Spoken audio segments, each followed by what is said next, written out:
Sushil Kumar Singh on PMGSY. धन्यवाद अध्यक्ष जी। मेरा संसदीय क्षेत्र बिहार के 2 जिलों में है, औरंगाबाद और गया।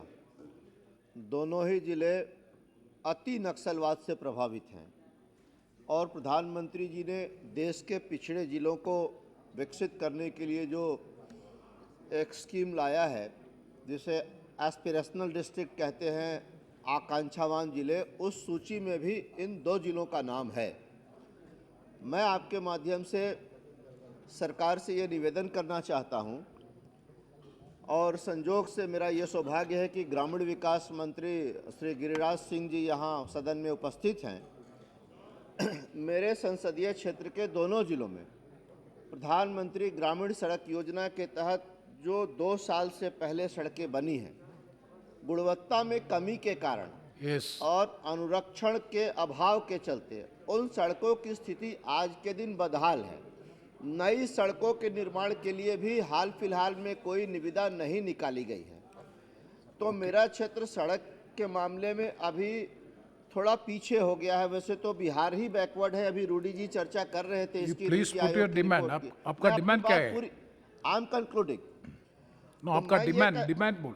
डिमांड कर रहा हूं और मैं सामने गिरिराज जी से मैं डिमांड कर रहा हूं कि मेरे संसदीय क्षेत्र में जो उग्रवाद प्रभावित जिला है, आकांक्षावान जिला है, वहां पीएमजीएसवाई के तहत नई सड़कों का निर्माण कराया जाए।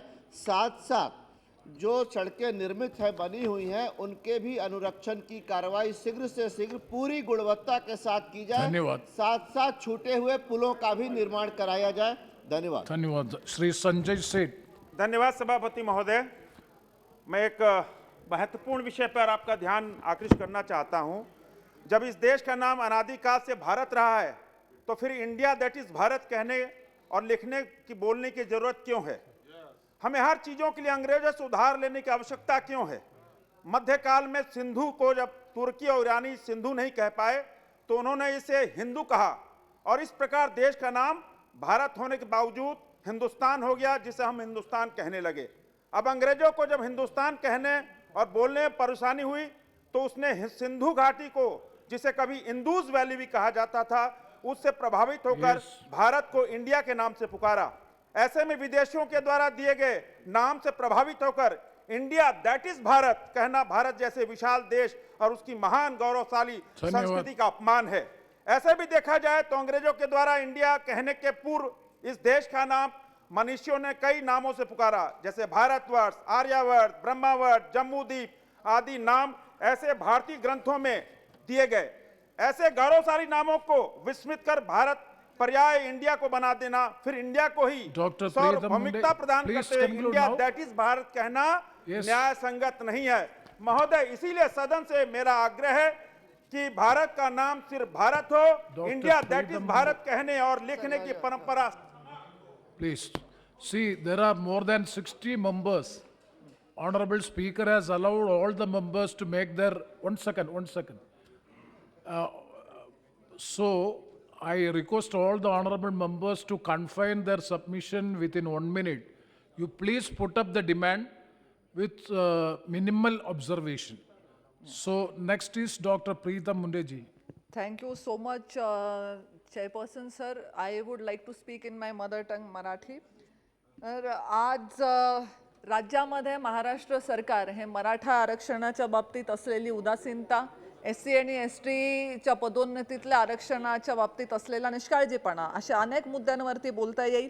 पण काल महामानव ज्यांनी आपल्या घटनेची निर्मिती केली, ते आपल्या घटनेचे शिल्पकार यांच्या महानिर्वाण दिनी सुप्रीम कोर्टाने जो आदेश दिला की ओबीसींचं राजकीय आरक्षण संपुष्टात आलेलं आहे, या आंबेडकरांच्या महानिर्वाण दिनी हा निर्णय यावा ही अतिशय खेदाची आणि शर्मेची बाब आहे। आज राज्य सरकारने ओबीसींचं आरक्षण वगळून निवडणुका होण्याच्या कोर्टाच्या निर्णयाला कुठेतरी विरोध करून या निवडणुका पुढे ढकलल्या पाहिजेत। पण फक्त निवडणुका पुढे ढकलून आपलं काम साधणार नाही, कारण निवडणुका जरी पुढे गेल्या तरी येणाऱ्या निवडणुकांमध्ये ओबीसींना त्यांचं हक्काचं राजकीय आरक्षण मिळावं यासाठी सरकार काय करणार आहे याबाबत मला थोडंसं इथे बोलायचं आहे। विषय असा आहे की पंचायती राज सुधारणा विधेयक 1962 साली महाराष्ट्रात आलं. 1994 मध्ये मंडल आयोग लागू झाल्याच्या नंतर त्याच्यात सुधारणाही करण्यात आली. हा जो निर्णय आहे राजकीय आरक्षणाचा तो घटनात्मक नसून महाराष्ट्र राज्य सरकारने वैधानिक घेतलेला निर्णय आहे. घटनात्मक जर आरक्षण असतं तर आज लोकसभेत किंवा विधानसभेत सुद्धा Yes, ओबीसींना please. आरक्षण मिळालं असं. No sir, it's a very important issue. I would request please give me 30 more seconds sir. I will finish. 30 seconds, okay. Sir, घटनात्मक निर्णय आहे. सुप्रीम कोर्टाने हे निर्देश देत असताना आपल्या देशामध्ये काय म्हटलेलं आहे ह्याची सुद्धा पाहणी करण्याची गरज आहे. वारंवार बोटं केंद्र सरकारकडे दाखवायची आणि ओबीसी जनगणनेचा अहवाल केंद्र सरकार देत नाही असं म्हणणं हे चुकीचं आहे. कारण स्वातंत्र्यानंतर ओबीसी जनगणना ही कधीही जाहीर झालेली नाहीये, पण तरीही राजकीय आरक्षण ओबीसींचं राज्यात टिकून होतं. त्यावेळी ते का टिकून होतं ह्याचा जर अभ्यास केला तर आपल्याला लक्षात येईल की राज्यकर्त्यांची मानसिकता ही त्याच्या मागची मोठी भूमिका आहे. त्यामुळे येणाऱ्या काळामध्ये राज्य सरकारने ह्याच्याकडे जास्त गांभीर्याने लक्ष मोहन देऊन उनिया. हा मुद्दा उचलून धरणं आणि ते आरक्षण टिकवणं ही काळाची गरज आहे. मी कुठल्या पक्षाची Yes, प्रवक्ता please, म्हणून please. बोलत नाहीये सर, पण जे लोक आम्हाला इथे लाखोच्या संख्येने श्री निवडून राजमोहन पाठवतात union.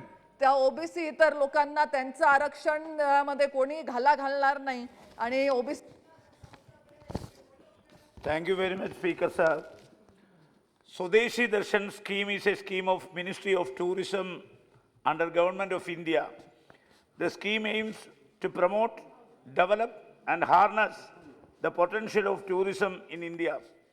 This is a central sector scheme that is 100% funded by the Government of India. The entire scheme is based on the theme-based tourism.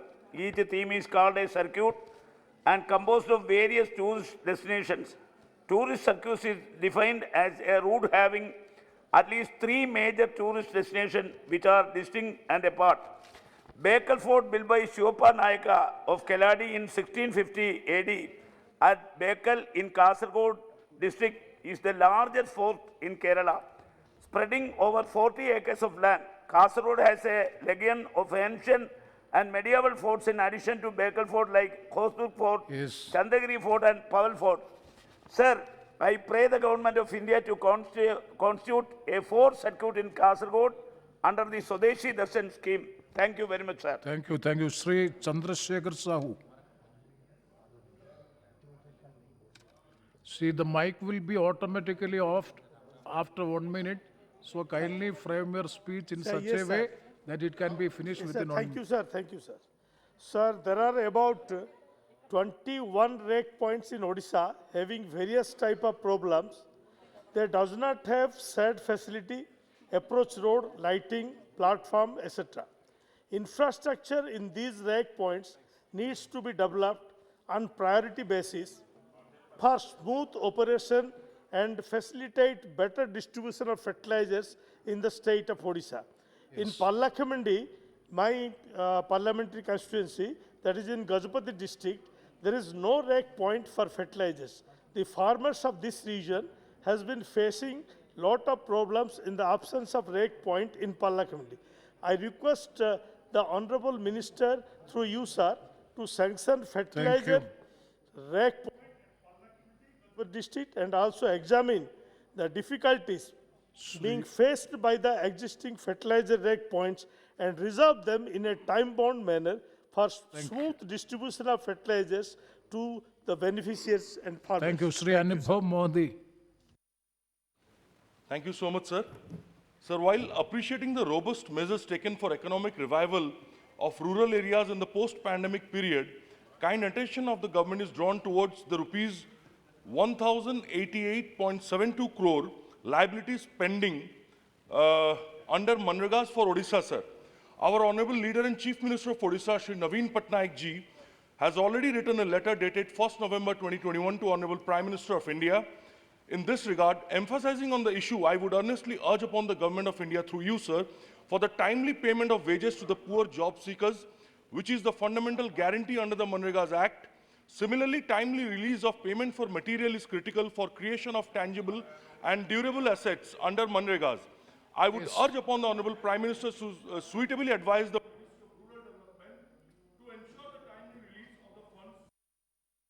Yes, yes, please.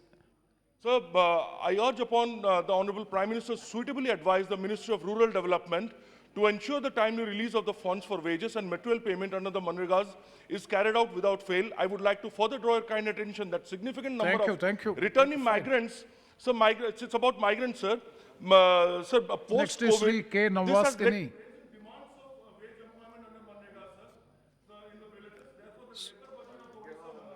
See, एक minute. See, all the members, please, I draw your attention. If your speech is not finished, when the mic is off, automatically the camera will also be off. So you cannot put the speech in public domain. We have to, without any conclusion. So I request all the members, please confine your speech within 1 minute so that the entire speech will come on record. Yes, Sri Navaskani ji. நன்றி மாண்புமிகு அவை தலைவர் அவர்களே. ஒன்றிய அரசு 2011ஆம் ஆண்டு கடல் அட்டை பிடிப்பதற்கு தடை விதித்திருக்கின்றது. கடல் அட்டை அழியக்கூடிய உயிரினம் அல்ல, வளரக்கூடிய உயிரினம், பெருகக்கூடிய உயிரினம் என்று மீனவர்கள் தெரிவிக்கின்றார்கள். அண்டை நாடான இலங்கை உள்ளிட்ட பல்வேறு நாடுகளிலே கடல் அட்டை பிடிப்பதற்கு தடை இல்லை. மீனவர்களுடைய வாழ்வாதாரத்தை கருதி இந்த அரசு கடல் அட்டைக்கு விதிக்கப்பட்டிருக்கிற தடையை நீக்க வேண்டும் என்று கேட்டுக்கொள்கின்றேன். தமிழ்நாடு விவசாயிகளுடைய உணர்வை புரிந்து கொண்டு வேளாண் சட்டங்களை ரத்து செய்தது போல தமிழ்நாட்டினுடைய மாணவர்கள், பெற்றோர்கள், சமூக ஆர்வலர்களுடைய உணர்வுகளை புரிந்து கொண்டு நீட் தேர்வுக்கு தமிழகத்திற்கு விலக்களிக்க வேண்டும். அதுபோல சிறுபான்மை மக்களுடைய உணர்வுகளை புரிந்து கொண்டு குடியுரிமை திருத்த சட்டத்தை நீக்க வேண்டும் என்று கேட்டுக்கொள்கின்றேன். அதுபோல ஓராண்டுக்கு மேலாக போராடிய விவசாயிகளுக்கு அதில் உயிர் நீத்த 700க்கும் மேற்பட்ட விவசாயிகளுக்கு உரிய நிவாரணம் வழங்க வேண்டும். அவர்கள் கேட்கின்ற அந்த குறைந்தபட்ச ஆதார விலையை கொடுக்க வேண்டும் என்று கேட்டுக்கொள்கின்றேன். எங்களுடைய மாவட்டத்திலே விவசாயிகளுக்கு உரிய காப்பீட்டு தொகை கிடைக்காமல் இருக்கின்றது. அந்த காப்பீட்டு நிறுவனம் மத்திய அரசினுடைய அக்ரிகல்ச்சர் இன்சூரன்ஸ் கம்பெனி ஆஃப் இந்தியாவுடைய நிறுவனம். सभापति महोदय, बहुत बहुत धन्यवाद। मैंने आज एक काम रोको प्रस्ताव माननीय अध्यक्ष जी के सामने रखा था, जिसको उन्होंने नामंजूर कर दिया, और मैं आपका धन्यवाद करना चाहता हूं कि आपने मुझे बोलने का अवसर दिया। सभापति महोदय, कुछ दिन पहले बहुत चिंताजनक खबरें सार्वजनिक हुई थी कि भारत की सरजमी में जो अरुणाचल प्रदेश का अपर सुबनसिरी जिला है, उसमें चीन ने घुसपैठ कर भारत की सरजमीन में अपने गांव स्थापित किए और इन खबरों के ऊपर सरकार की तरफ से अभी तक कोई स्पष्टीकरण नहीं आया है। मैं आपके माध्यम से सरकार को यह आग्रह करना चाह रहा हूं कि ये अरुणाचल प्रदेश को लेकर जो खबरें सार्वजनिक हुई थी कि चीन ने हमारी सरजमीन में अपने गांव स्थापित किए हैं और जो पूर्वी लद्दाख में अप्रैल 2020 से तनावपूर्ण स्थिति बनी हुई है, उसके ऊपर सरकार इस संसद में विस्तृत बहस करवाए और जो सार्वजनिक जो असली परिस्थिति है, जो वास्तविक स्थिति है, वो इस सदन के समक्ष रखे। बहुत बहुत धन्यवाद। धन्यवाद। श्री कौशलेंद्र कुमार।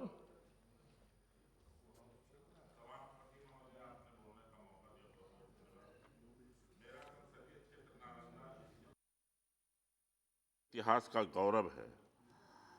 राजगीर में कुश्ती का इतिहास बहुत पुराना है। द्वापर काल से यहाँ इसका इतिहास मिलता है। मगध सम्राट इसी जरासंध अखाड़े में खुद दाव आजमाते रहे हैं। इसी अखाड़े में मगध सम्राट समेत एक से बढ़कर अनेकों योद्धाओं ने दाव आजमाया है। द्वापर काल में महाभारत शुरू होने से पहले जरासंध और कुंती पुत्र भीम के बीच 18 दिन तक मल्ल युद्ध हुआ था।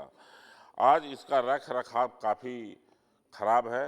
मैं सदन से आग्रह करूंगा, भारत सरकार से आग्रह करूंगा कि इसका रख रखाव और सौंदर्यीकरण कराया जाए। बहुत बहुत धन्यवाद। ए चल्ल कुमार। श्री ए चल्ल। So, Honorable Chairperson, sir, I would like to take this opportunity to draw the attention of the government through you, sir. In the Tinjapalli Panchayat near Ullatti village in Krishnagiri district, there is a narrow railway underpass on the Salem-Hosur sector. People from Tinjapalli Panchayat and Panjapalli Panchayat use this underpass for commuting to and fro from the schools, colleges, hospitals and to the workplace. The farmers, for their daily movement to their farmland and mobility of their agricultural produce are finding it difficult to cross this particular place because of the narrow passage, and therefore they have to take their detour of 20 kilometers to cross over to the other side. Thank you. Hence, I kindly request you, sir, to build a wider railway underbridge to have an easy passage for the daily commuters. Thank you. Thank you, Srimati Akda Sakmat ji. Thank you. Thank you so much, Chairman, sir. I had submitted for an adjournment motion, but I'm No, thanking... please come to the text. Yes, sir.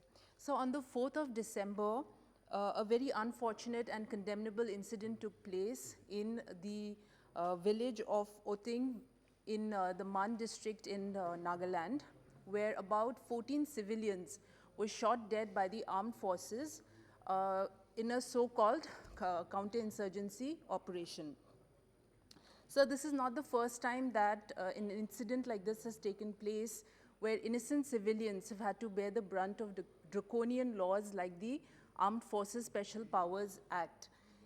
It also reminds us of an incident that took place in Manipur in 2000 in Imphal, which is also known as the Malom massacre, where over 10 civilians were shot dead, and it prompted a 28-year-old Irom Sharmila to go on a 16-year-long hunger strike. So yesterday, various political leaders across party lines spoke about this issue and condemned it. Even the Home Minister gave a statement regarding this incident. He informed the House that an SIT will be constituted in order to probe this issue. But I also believe, sir, that it is time that the elephant in the room be addressed, which is that the Armed Forces Special Powers Act be repealed. Thank you. So, Sir, please give me 30 seconds. It's a very, very important issue. Sir, I would like to quote a poem by Maya Angelou, just one line. I quote, I come as one, but I stand as 10,000. So this incident has been condemned by every possible student union from the Northeast, be it the Lotha Student Union, the Khasi Student Union, Northeast Student Union, Naga Mothers Association, Manipur Women's Gun Survivors Network Global, Alliance of Indigenous People. My own political party, the Thank you. NPP, has condemned you. it, including our Sunita Chief Dagli. Minister. Sir, please conclude. No? Sir, just one more. So even the Jeevan Reddy Committee had, it had recommended that this act be scrapped. And therefore, sir, on those lines, I would like to say that, ever since in the Northeast, there have been procedures where the armed forces within themselves can address these issues, and a lot of prosecutions have taken Yes, madam. place. Madam, 30 seconds is already over. Sir, please, just one more You minute, please one more cut- second. So, sir, I would just like to say that the reason why AFSA was enacted in 1958 was to ensure that insurgency be stopped in Northeast, but it has not been able to do that. We can clearly see that insurgency has not been helped because of the enactment of AFSPA, and therefore, instead what it has done is it has caused civilians Yes. to be unfairly tortured, raped, and killed. And therefore, I take this opportunity, sir, not just on behalf of my party, the National People's Party, but also on behalf of the people of Northeast, that this act be kindly repealed. Thank you, Sunita ji. सभापति महोदय बहुत बहुत धन्यवाद। सभापति महोदय आज सुबह ही जो है क्वेश्चन आवर के अंदर बहुत ही जो जनरल पब्लिक के इम्पोर्टेंस का इशू है, युवाओं में बढ़ता हुआ नशा, उसके ऊपर बहुत से सवाल जवाब हुए, जिसमें हमारे दिल्ली के सांसद प्रवेश वर्मा जी ने भी बहुत अच्छा सवाल किया।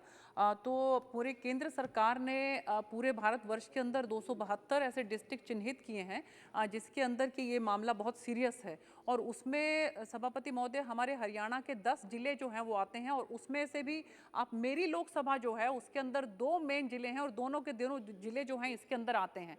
तो मैं यही कहना चाहूँगी कि सुबह जो है वो स्पोर्ट्स मिनिस्टर जो हैं उनके ऊपर उसमें भी बहुत से सवाल जवाब हुए, और आदरणीय अध्यक्ष जी ने उसके ऊपर जो है स्पोर्ट्स के ऊपर जो है वो चर्चा कराने की भी बात कही। तो मैं एक तो आपके माध्यम से आग्रह करना चाहती हूँ कि नशे के ऊपर भी जो है वो संसद के अंदर चर्चा होनी चाहिए। और दूसरा ये जो स्पेशल जो डिस्ट्रिक्ट चिन्हित की गए हैं उसमें जो खासकर जो मेरी लोकसभा में फतेहाबाद और सिरसा जिले आते हैं और नरवाना भी एक क्षेत्र आता है, तो उसमें वहां पर जो है क्या अभी तक की प्रोग्रेस है और इसके साथ साथ आगे क्या प्लानिंग है, इसके बारे में मैं आपके माध्यम से जो हमारे मंत्री महोदय हैं उनसे पूछना चाहती हूँ। बहुत बहुत धन्यवाद सभापति महोदय।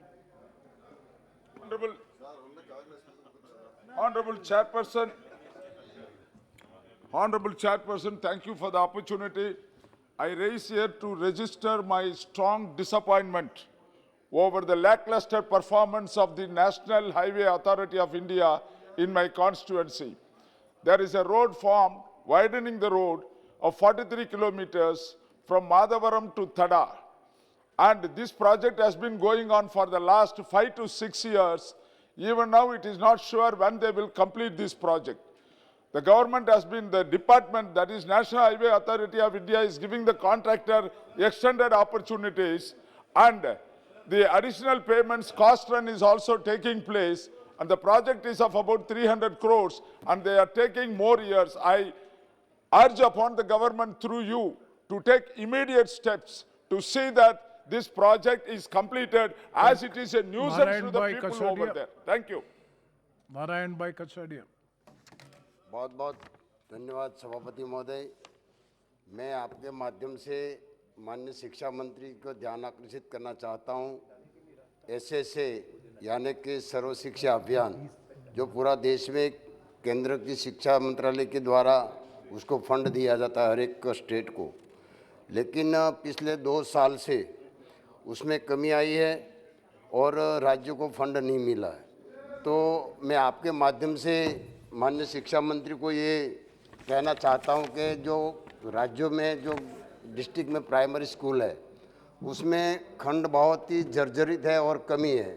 तो कम से कम मेरे क्षेत्र अमरेली गुजरात में 300 से ज़्यादा खंडों की कमी है, तो यहाँ से फंड तात्कालिक दिया जाए आपके माध्यम से। तो मैं शिक्षा मंत्री को आपके माध्यम से बोलना चाहता हूँ कि फंड रिलीज किया जाए और बच्चों को पढ़ाई के लिए अच्छा उसको शिक्षा मिल सके। धन्यवाद। श्री गोस्वामी। अध्यक्ष महोदय, सभापति महोदय, सबसे पहले तो आपने मुझे शून्यकाल में बहुत आवश्यक विषय उठाने का मौका दिया, इसके लिए धन्यवाद। माननीय प्रधानमंत्री जी के नेतृत्व में देश में सड़कों का काम बहुत तेजी से हो रहा है। NH 31 सड़क बिहार राज्य अंतर्गत मेरे संसदीय क्षेत्र कटिहार में है और ये NH सड़क खगड़िया से पूर्णिया तक 135 किलोमीटर की दूरी है। इस सड़क में पटना से खगड़िया तक 4 लेन का काम हो गया है और खगड़िया से पूर्णिया तक 4 लेन बन जाएगा तो ये नॉर्थ ईस्ट और नेपाल और बिहार का बहुत बड़ा हिस्सा जुड़ जाएगा।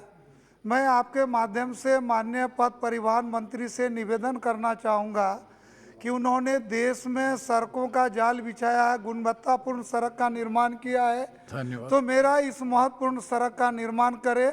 इससे हम लोग सुगमतापूर्वक पटना, झारखंड, नॉर्थ ईस्ट और नेपाल से जुड़ जाएंगे। आपने समय दिया इसके लिए बहुत बहुत धन्यवाद। यूरिया की बात। चेयरमैन सर, मैं आज DAP और यूरिया की खादों की बढ़ती कीमतें और उसके अभाव और कमी के विरोध में खड़ा हुआ हूं। सर, पंजाब में अब गेहूं, आलू और सरसों और सब्जियों की बिजाई चल रही है, मगर ये खादों की बहुत बड़ी कमी है। अगर मिल भी रही हैं तो महंगी कीमतों पे। कुछ कंपनियां तो ऐसी हैं जो खादों को एक बोरी खाद और उसके साथ अन्य सामान जो है वो किसान को जबरदस्ती दे रहे जिसकी उसे जरूरत नहीं। मेरी गुजारिश है आपके माध्यम से सरकार से कि इसको बढ़ती महंगाई को, बढ़ती कीमतों को, खाद की को कंट्रोल में किया जाए और इसकी सब्सिडी जो है दोबारा किसान को दी जाए। धन्यवाद। धन्यवाद सभापति महोदय। माननीय प्रधानमंत्री जी के नेतृत्व में हमारी सरकार ने 2014 में उन सभी गांवों को बिजली पहुंचाने का कार्य किया जहां पिछले 60 वर्ष में स्वतंत्रता के बाद बिजली नहीं प्राप्त हुई थी। ऊर्जा मंत्रालय द्वारा सौभाग्य योजना ये गरीब लोगों के घरों को बिजली से जोड़ने के लिए खास तौर पे शुरू की गई है। माननीय सभापति महोदय, मेरे लोकसभा क्षेत्र नंदुरबार में अभी भी 67,391 घर ऐसे हैं जिन्हें अभी तक बिजली प्राप्त नहीं हुई है और 23,000 घर ऐसे हैं जिन्हें अनकन्वेंशनल सोर्स से मतलब सोलर से बिजली दी जा रही है। मेरी सरकार से यह मांग है कि इन 67,391 घरों को जल्द से जल्द बिजली पहुंचाई जाए और 23,000 घर जिन्हें सोलर से बिजली दी जा रही है उन्हें भी कन्वेंशनल सोर्स से जोड़ा जाए। धन्यवाद। Thank you. श्री संतोष कुमार। सभापति महोदय, शून्यकाल में बोलने का अवसर दिए इसके लिए आपको धन्यवाद। मैं पूर्णिया लोकसभा क्षेत्र से आता हूं और यह एक्सपेंशनल डिस्ट्रिक्ट में भी शामिल है। यहाँ पे आपके माध्यम से खेल मंत्री जी से मांग करते हैं कि अंतर्राष्ट्रीय स्टेडियम का निर्माण हो ताकि पूर्णिया के युवा उस स्टेडियम में अपनी प्रतिभा को अपने उभार सके, क्योंकि यह इस देश के आधे से अधिक आबादी युवाओं की है।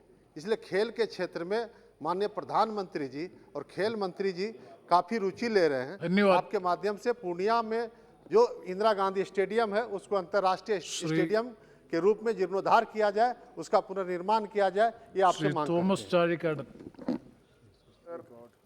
Sir, through this submission, I seek the immediate attention of Honorable Prime Minister to give direction to Tamil Nadu against the opening of spillway shutters of Mullaperiyar Dam during night without prior intimation. Sir, the opening of the spillway shutters of Mullaperiyar Dam during night presents flood threat to lakhs of people living downstream the Periyar River. Sir, the Tamil Nadu authorities have opened the spillway shutters during night, even yesterday, releasing 12,600 cusecs of water. That has caused the release of huge quantity of water during late hours of night without sufficient advance warning has caused panic among the people living in this area. Sir, So what- put people your of demand. this area could not speak. Sir, you know this Put issue. your demand, Sir, please. people of this area could not sleep for the last few weeks. Sir, considering the urgency of the issue, I request the Honorable Prime Minister to kindly direct the Tamil Nadu authorities to give the intimation well in advance before spilling water to Periyar River. Thank you. The spillway should not be opened during night time. Sir, I also request the Yes. government to direct, request the government to direct the authorities to convene the meeting of the supervisory committee. Now, Sir, Shri raising Tapir this Gao. issue today in the morning, myself and my party chairman, Sri Joske Mani. No, please, this cannot be. Yes, Tapir Gao. Honorable Chairman, sir, Arunachal Pradesh and Mizoram state मिले हुए आज 33 years है। Last time भी मैंने demand किया था और Arunachal Pradesh assembly में भी पास हुआ कि अरुणाचल प्रदेश में IAS, IPS, IFS ऑफिसर्स को वहाँ 2 साल के लिए पोस्टिंग दिया जाता है। We are getting very good officers, लेकिन गवर्नमेंट ऑफ इंडिया का रूल है कि 2 साल के बाद उसको यहाँ बुलाया जाता है।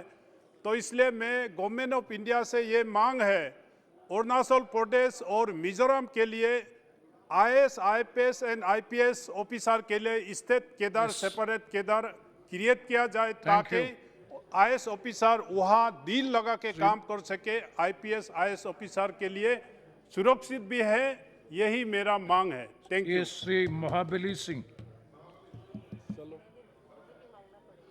सभापति महोदय, बिहार के डालमिया नगर डिहरी एंड सोन में आज से 12 साल पहले सरकार ने रेलवे वैगन फैक्ट्री लगाने के लिए उसने एक प्रोजेक्ट पास किया था। आज इतने बरस बीत गए, 19 में प्रश्नकाल के दौरान माननीय मंत्री महोदय ने कहा कि जो 12-14 साल से जो काम पेंडिंग है उसको 2022 तक हर हालत में पूरा कर लिया जाएगा। सदन में मंत्री जी ने यह आश्वासन दिया था। महोदय, मैं आपसे निवेदन करना चाहता हूं कि विश्व के सबसे बड़ा लोकतंत्र के पवित्र मंदिर में अगर सदन में जो मंत्री आश्वासन दें और उनके आश्वासन को सुन करके क्षेत्र में ढोल नगारा बज रहा था, बहुत लोग मिठाइयां बांटना शुरू कर दिया। महोदय सुन लीजिए महोदय, और महोदय 2022 आ गया, मंत्री जी ने कहा था कि 2022 में पूरा हो जाएगा और 2022 आने वाला है, उसमें अब तक काम नहीं लग सका। महोदय, आपका डिमांड क्या है? मैं सदन के माध्यम से महोदय सरकार से आग्रह करना चाहते हैं कि जो 12 साल से पड़ा हुआ है मामला, उसको डालमिया नगर फैक्ट्री के काम जल्द से जल्द शुरू कराया जाए ताकि जनता को वहां उसका लाभ मिल सके। Thank you. Thank you sir. Sir, ఇటీవల ఆంధ్రప్రదేశ్లో రాయలసీమ ప్రాంతంలో మరి చిత్తూరు, నెల్లూరు, అనంతపురం, కడప జిల్లాల్లో అధికంగా వర్షాలు కురిసి రోడ్లు కానివ్వండి, మరి అదేవిధంగా వేల ఎకరాల్లో పైర్లు కానివ్వండి, మరి పశువులు కానీ చనిపోవడం జరిగింది. మరి ఇలాంటి సందర్భంలో ప్రజలు చాలా ఇబ్బంది పడే సందర్భంలో జగన్మోహన్ రెడ్డి గారు అత్యవసరకన మరి అక్కడున్న వాళ్ళందరినీ కూడా ఆదుకోవడం జరిగింది. కుటుంబాల పరంగా 1000 నుంచి 2000 రూపాయలు డబ్బులు ఇచ్చి, అదేవిధంగా వాళ్ళకి భోజన సదుపాయాలు కానివ్వండి, హెల్త్ సెంటర్లు కానివ్వండి, మరి మందులు పంపిణీ కానీ పూర్తిగా ఆదుకునే విధంగా ఆ రోజున వరకు మరి సీఎం జగన్మోహన్ రెడ్డి గారు అన్ని విధాలు ఆదుకున్నారు. కానీ రైతాంగాన్ని ఆదుకోవడంలో మరి ఇప్పటివరకు జరిగిన నష్టంలో ఒక్క రూపాయి కూడా కేంద్రం కోరడం జరిగింది, కానీ నష్టం ఇంతవరకు ఒక్క రూపాయి కూడా విడుదల చేయలేదు. అత్యవసరమైన వాళ్ళందరినీ కూడా ఆదుకొని మరి వాళ్ళందరి సమస్యను కూడా పరిష్కరించాలని చెప్పి కోరుకుంటూ సెలవు తీసుకుంటాం. Thank you. Shrimati Rejida Kohli. Thank you sir.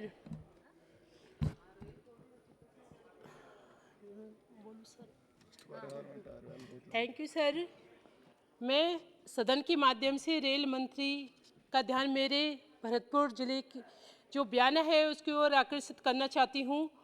महोदय, मेरे संसदीय क्षेत्र भरतपुर के बयाना में व्यापारियों के सामने एक बड़ी समस्या आ रही है. वर्तमान में बयाना के व्यापारियों का रेल द्वारा भेजे गए सामान को भरतपुर से उठाना पड़ता है, जिसकी समस्या को देखते हुए व्यापारी लगातार बयाना में रैक पॉइंट खुलवाने की मांग कर रहे हैं. बयाना में रैक पॉइंट खुलवाने से बयाना क्षेत्र के सभी व्यापारियों को भी लाभ पहुंचेगा और महोदय आसपास की जनता को भी रोजगार मिलेगा. बयाना रेलवे स्टेशन पर रैक पॉइंट बनवाने के लिए काफ़ी जगह भी उपलब्ध है.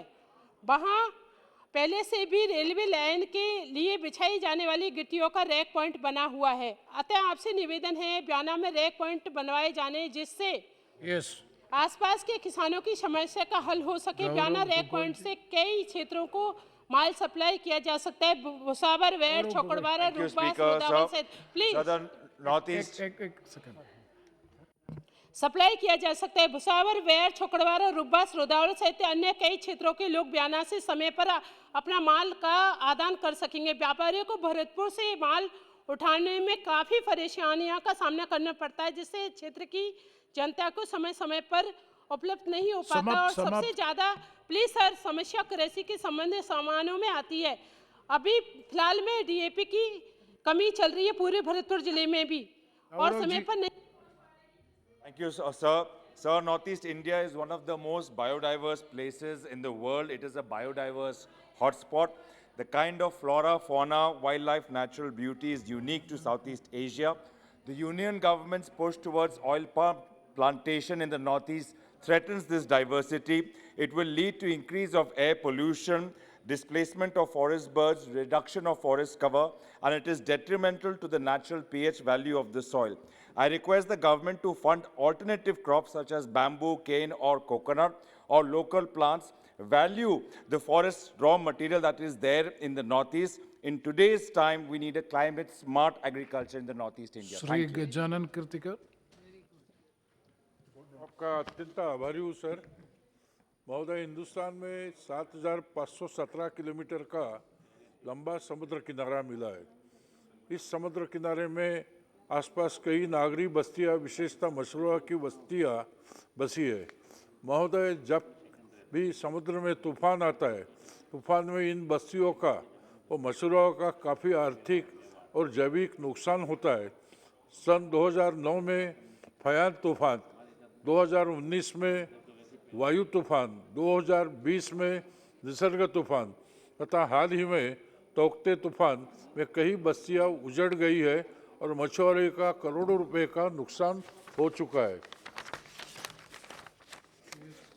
महोदय, महाराष्ट्र में 720 किलोमीटर का सागरी किनारों में आसपास रहने वाले अनेक नागरिक और मछुआरों का भी विगत 3 वर्षों से लगातार उठ रहे सागरी तूफान में करोड़ों का नुकसान हो रहा है। अतः आपका माध्यम से प्रधानमंत्री जी से मैं विनती करता हूं कि हर बरस सागरी तूफान से जो भारी नुकसान हो जो देखता है, उससे महाराष्ट्र को 1,000 करोड़ का निधि प्रधानमंत्री अनुदान योजना से उपलब्ध करवाकर मछुआरों को सहायता दी जाए। Thank you, Speaker, sir. Since from October, the northeast monsoon, the rainfall in Puducherry and Karaikal is very high, and the urban and rural population got inundated, and water got stagnated in the residential area. Many people were starving for food. Road got damaged badly. One bed dam across the Sankrabarani River got washed away. Agricultural land in the extent of 4,000 hectares got submerged in the water, and the farmers suffering huge loss. All the rivers were overflow, and a lot of houses got damaged. The central team visited Puducherry last week. I request the union government to provide immediate central assistance for rupees 500 crores Dr. to Manoj overcome the Rajoria. crisis. धन्यवाद सभापति महोदय जी। मैं आपके माध्यम से सरकार को निवेदन करना चाहता हूं कि भारत की संस्कृति, सभ्यता, संस्कारों को सुरक्षित संवर्धित करने में अनेक महापुरुषों का योगदान रहा है। क्षत्रिय वंशीय तीर्थंकर भगवान महावीर स्वामी किसी समुदाय के नहीं बल्कि सभी प्राणी मात्र के थे, जिन्होंने संपूर्ण विश्व में अहिंसा, सत्य, जियो और जीने दो, सद्भावना, समन्वय का संदेश पूरे विश्व को दिया। वर्तमान में विश्व में अनेकों क्षेत्रों में हिंसा का प्रभाव बढ़ता जा रहा है, जिसका जवाब भगवान महावीर जी की अहिंसा से ही दिया जा सकता है। ऐसे महान युग पुरुष तीर्थंकर भगवान महावीर स्वामी जी के निर्माण जयंती के 2550 वर्ष का शुभारंभ होने जा रहा है। मेरे संसदीय क्षेत्र के करौली जिले में स्थित अतिशय क्षेत्र श्री भगवान महावीर जी एवं संपूर्ण भारत के जैन समाज एवं अखिल भारतीय भगवान महावीर निर्वाणोत्सव समिति की भावना है। साथ में ही श्री 1008 प्रज्ञासागर जी महाराज के आशीर्वाद एवं मार्गदर्शन से उक्त निर्माणोत्सव की योजना बनाई जा रही है।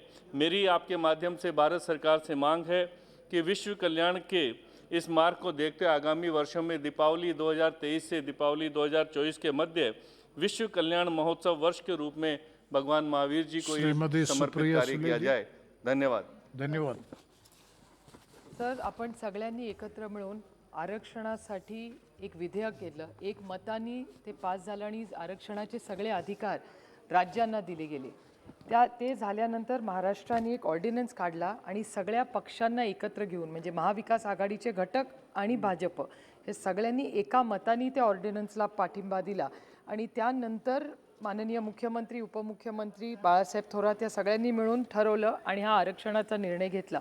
त्यानंतर पंचायत राज आणि लोकल बॉडीजच्या इलेक्शनाचा निर्णय झाला आणि त्यानंतर कोर्टामध्ये असा निर्णय झाला आहे की ह्या प्रक्रियेला स्टे देण्यात आला आहे। माझी एवढीच केंद्र सरकारला विनंती आहे की एक मतानी आपण हा निर्णय घेतलेला आहे, त्याबरोबर भाजप, शिवसेना, काँग्रेस, एनसीपी सगळ्यांनी एका मतानी निर्णय घेतला। Sir, just one small point, त्या करत असताना 3 टीजमध्ये एका विषयात अडचण आहे। आम्ही 50%हून कमी आहोत, 27%च्याही जो ओबीसीचा अधिकार आहे त्याच्यात आम्ही आहोत. हे करत असताना एकाच गोष्टीत अडकले, जो इम्पिरिकल डेटा आहे. आता इम्पिरिकल डेटा काही 1 वर्षात होणार नाही, कोविडमुळे ते करणं अशक्य आहे. त्याच्यामुळे मला केंद्र सरकारला विनंती आहे की 13 तारखेला पुन्हा एकदा आम्ही ही ऑर्डर जी स्टे आहे ती चॅलेंज केलेली आहे. तर केंद्र सरकारला माझी अतिशय विनम्रपणे विनंती आहे की तुमच्याकडे आहे तो इम्पिरिकल डेटा जर तुम्ही दिला आणि तुमची भूमिका स्पष्ट केली तर आज जो ओबीसींवर अन्याय या पंचायत राजमध्ये होतोय तो होणार नाही. आणि मला वाटतं एका मताने हा निर्णय महाराष्ट्र सरकारने झाला आणि आता हे माझ्या One second. होऊ शकेल किंवा सगळ्याच राज्यात होऊ शकेल. त्यामुळे कुठल्याही ओबीसीवर हा अन्याय होता कामा नये आणि हे बिल एक मताने इथेही पास झाले आणि महाराष्ट्रातच पास झाले. त्याच्यामुळे माझी केंद्र सरकारला नम्र विनंती आहे की आपण महाराष्ट्र सरकारच्या बाजूनी आणि सगळ्याच राज्याच्या बाजूनी आणि ओबीसींवर अन्याय होणार नाही ह्याच्यासाठी आम्हाला मदत करावी. धन्यवाद. श्रीमती रम्या Haridas. Thank you, sir. I would like to bring your attention to a serious problem regarding SC/ST people of Kerala. Even the state and central government allotted and spent crores of rupees for SC and ST under different governments. Recently, an infant died from malnutrition at Attapadi in Palakkad district of Kerala. If this recurring in remote ST colonies, there are several projects and departments for the all-round development of backward classes, but most of them are not useful in its depth and sense. The root cause of this problem is the lack of coordination among departments and projects. So the projects for SC and ST do not fulfill its aim and goal.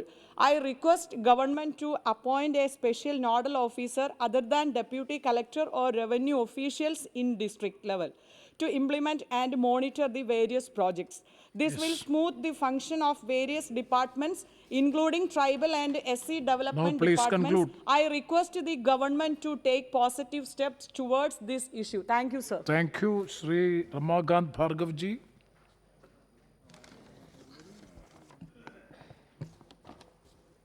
बहुत बहुत धन्यवाद माननीय सभापति महोदय। मेरे संसदीय क्षेत्र विदिशा मध्य प्रदेश के जिला सीहोर एवं जिला रायसेन के किसानों को खरीफ एवं रबी सीजन में यूरिया, डीएपी वर्तमान में खाद रैक पॉइंट इटारसी मंडीदीप से देरी से प्राप्त होता है। दोनों रैक पॉइंट जिलों की तहसीलों से दूर है। माननीय सभापति महोदय, आपके माध्यम से माननीय रेल मंत्री महोदय से आग्रह करना चाहता हूं कि जिला रायसेन के अब्दुल्लागंज एवं जिला सीहोर के बुधनी में खाद के लिए रैक पॉइंट बनाने की स्वीकृति प्रदान कराने का कष्ट करेंगे, ताकि दोनों जिले के ग्रामीण क्षेत्रों के किसानों को समय पर खाद मिलने में सुविधा हो सके। बहुत धन्यवाद। धन्यवाद. Shri A.M. Arif. Sir, I would like to speak in a very important and long-pending demand of a dairy farmers in the country. Dairy farming is considered as an element of uplift of the farming community in our country. Income generated from dairy farming helps the rural economy. However, only grass farming and cattle shed construction are included in the MNREG scheme as of now. Dairy farmers are requesting for a long time that dairy farming must be included in the MNREG scheme. Yes. MNREG is considered as an important scheme for the rural masses of our country. So I urge upon the government to include dairy farming in the MNREG scheme. It will greatly help the dairy farming community in our country with greater production of the milk, and that will help improve nutritional levels in the country. Thank you, Yes, sir. thank you. Shri Rampreet Mandal.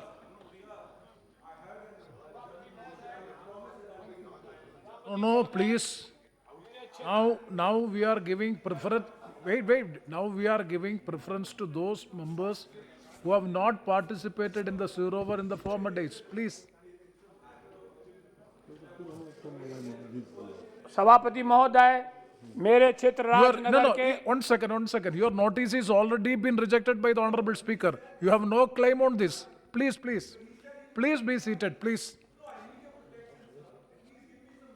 सभापति महोदय, मेरे क्षेत्र राजनगर के राज परिसर में 1984 में कृषि महाविद्यालय का शिलान्यास उस समय के कृषि मंत्री स्वर्गीय चतुरानंद मिश्र जी द्वारा किया गया था महोदय, पर आज तक उस पर कोई काम चालू नहीं हुआ।